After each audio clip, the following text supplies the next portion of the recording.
Okay, guys, I guess I'll be the one to say it. I don't think the Phoenix Suns are contenders. I think they're pretenders. Straight up. I don't think they can get it done. They can match up with the Clippers, and I hope the Clippers win, but they don't have Paul George. So let's talk about it. The Phoenix Suns are really scary because they have a four-man deadly lineup. This four-man lineup consists of Devin Booker, Chris Paul, Kevin Durant, and DeAndre Ayton. This is scary because you potentially have four players in a five-man lineup that can be game changers for any team. Right, you have a Chris Paul, who's a Hall of Fame point guard, but he's on a decline. That's my problem with him. You have Devin Booker, who's a young scoring guard that can play make, and he's good. No complaints. Kevin Durant, he's Kevin Durant, but he did have a weird playoff run last year that no one really wants to talk about. How he got swept by the Celtics. And then you also have DeAndre Ayton, who I'm not a big fan of. He was great in the finals run they made, but was disappointing in the finals, and has been disappointing since. And it's really a shame because you got Chris Paul, Andy Book to help him reach that next level. And you thought even with KD, DeAndre Ayton might be able to score efficiently and take the load off everyone else. And really, DeAndre Ayton has still been pretty disappointing.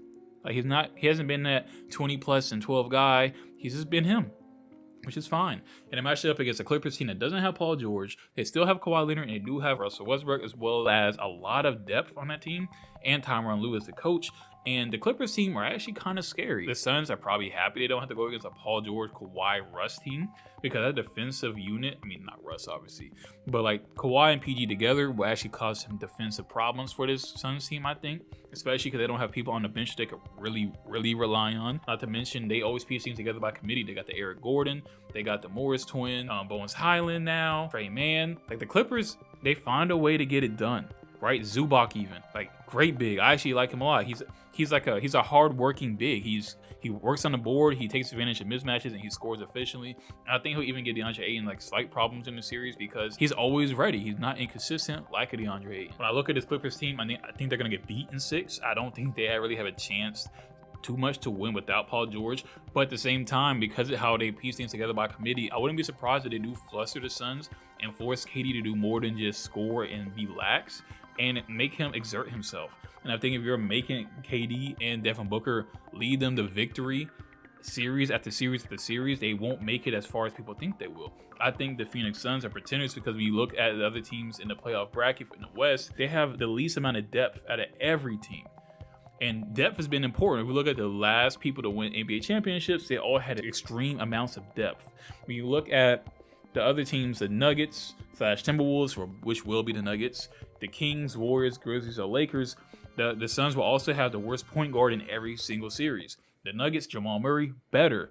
The Kings, De'Aaron Fox, better. The Warriors, Stephen Curry, better. The Grizzlies, John Morant, better. And D'Angelo Russell looks like he will probably outplay Chris Paul in a 7-game series. D'Angelo Russell has just been a better guard this year. For the Lakers, D'Angelo Russell has been very efficient in scoring outside of like a couple of singers he's had. In that same breath, you look at the other teams that the Suns will have to go against in the playoff series. The Suns probably had the worst big man out of all of them. Like Jokic clears, Sabonis clears, the Warriors, Draymond, and I don't even think that really matters too much. I mean, you can get that pass to DeAndre Ayton on Draymond because DeAndre Ayton is so much taller than him. So I would hope that he's able to take advantage and do whatever, but Draymond is a elite defender. The Grizzlies, Jaren Jackson Jr. is better. And the Lakers, Anthony Davis clears without question. And I mean, you could easily make the argument, well, another team has a small forward that could really mess with Kevin Durant outside of like what, the Lakers? And that's a good point. You do have a Kevin Durant player that can average 30 on any team and you would think would be efficient against every team, even though that was disproven last year. Clippers, well, only answer for him would be like Kawhi Leonard, and that's a good ass answer. Kawhi Leonard, Kevin Durant, like that's a good ass answer. When healthy, Kawhi Leonard is that guy.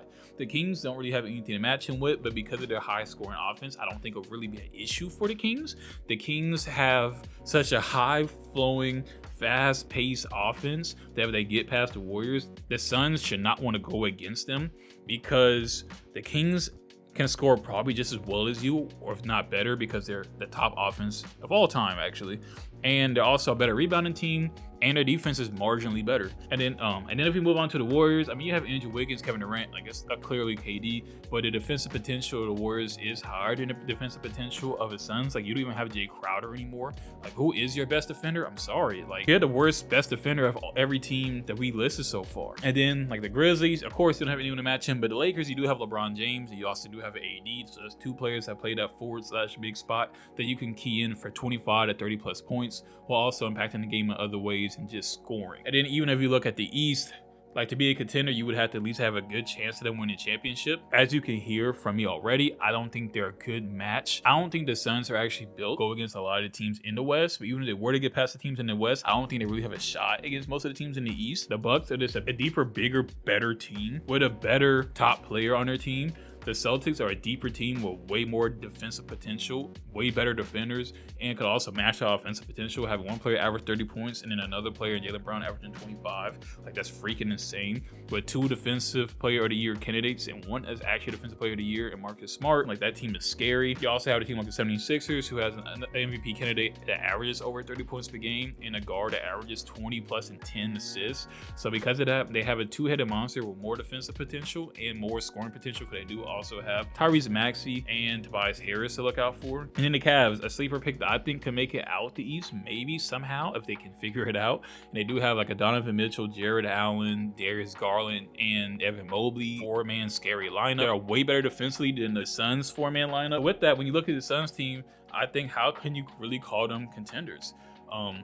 I mean, of course, like, we look at the competition right now, the Suns are matched up against the Clippers team without their second best player, and it should be easy work. But I wouldn't be surprised if Russell Westbrook steps it up this series, and he does outplay, of course, like a Chris Paul, and potentially averages like around like 19 and 9, with hopefully not having too many turnovers, but it is Russ.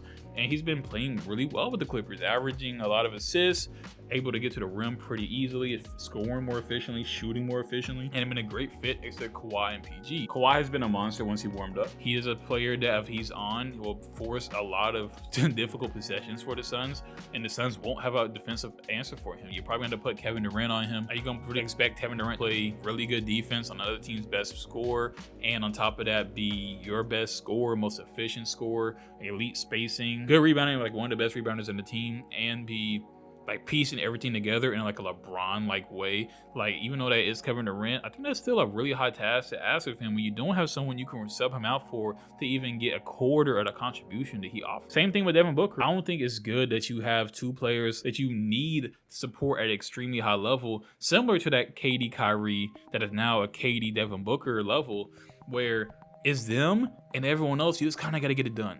You don't really have depth anymore. You trade away Cam Johnson and Mikal Bridges. You don't have Jay Crowder. So now it's legit. You two go out there, you ball out. Everyone else, please try to step it up enough to get it done. And I don't want to be that guy too much. I know the Suns are a different team, but it reminds me a lot of the Nets team that KD left.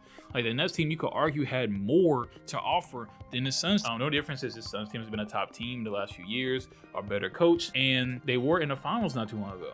But a lot of those pieces are gone. Cameron Payne has not been that same guy anymore. DeAndre Ayton hasn't been that same guy anymore. Mikal Bridges is gone. Cam Johnson is gone. Jay Crowder is gone. So now, I don't know. It's kind of like, to me, it's like KD left one position and go to another similar situation. I feel the same way about Kyrie Irving with the Mavs. He left one situation with a dynamic scorer to go with another situation with a dynamic scorer, and now he's at the playoffs. And the Suns, they had a big lead, so I don't think they would have been at the playoffs anyway.